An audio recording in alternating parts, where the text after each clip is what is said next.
கரையோரம் வியாசர் நிறுவி வழிபட்ட சிவலிங்க கோவிலும் அருகே வியாச சமாதியும் உள்ளது. அதன் அருகே 64 கலைகள் கொண்ட சக்கரம் உள்ளது. வியாசர் 64 கலைகளையும் கற்றவர் என்பதற்கு இதுவே சிறந்த அடையாளம் என்கிறார்கள். வியாசர் வாழ்ந்த காலத்தில் வியாசகாசியில் யார் இருந்தாலும் முக்தி அடைவார்கள் என்பது நியதி.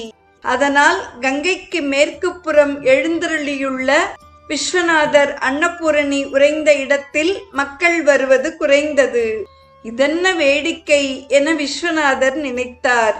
தந்தை துயர் தீர்ப்பது தனையன் கடமையாயிற்றே. ஆதலால் கணபதி ஒரு வினோத காரியம் செய்தார்.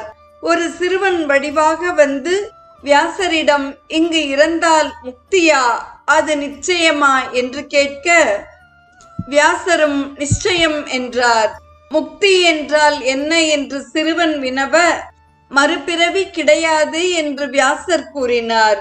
ஒருவேளை முக்தி கிடைக்காவிட்டால் என்று சிறுவன் வினவ, நான் சொல்கிறேன், அது சத்தியம் நடக்கும் என்றார் வியாசர்.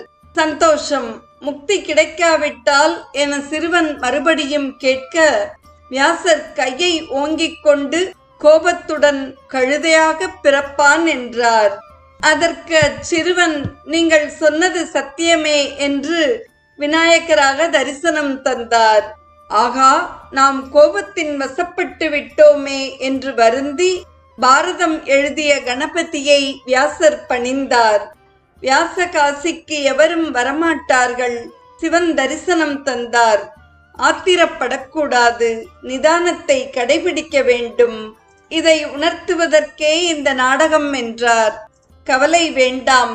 காசிக்கு வருபவர்கள் மேற்கு கரையில் உள்ள என்னையும் அன்னபூரணியையும் தரிசித்த பின்பு கிழக்கு கரை வந்து வியாச காசிலிங்கமாகிய உம்முடைய சமாதியையும் தரிசித்த பின்பு மேற்கு கரையில் உள்ள பைரவரை தரிசித்தால்தான் காசி தரிசன புண்ணியம் பெறுவார்கள் என்றார். வியாசரின் மனம் குளிர்ந்தது. தொடர்வது ஒரே கோவில்